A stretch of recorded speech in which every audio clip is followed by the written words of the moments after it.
जेव्हा मी मिठामध्ये आलं भाजत होती ना, माझा मुलगा म्हटला, "मम्मी मिठामध्ये आलं भाजून तू काय बनवत आहे?"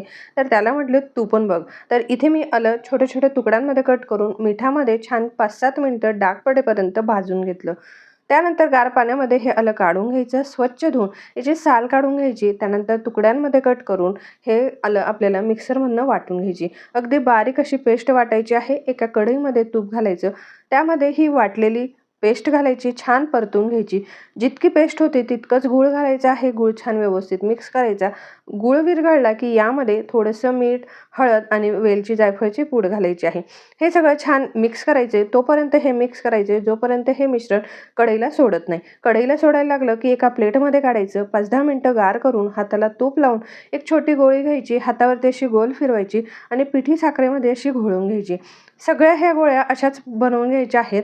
या आहेत अलिबागच्या गोळ्या. जेव्हा कधी आपला घसा दुखत असेल किंवा खोकला येत असेल, अपचन होत असेल, तेव्हा तुम्ही ही गोळी नक्की घेऊ शकतात.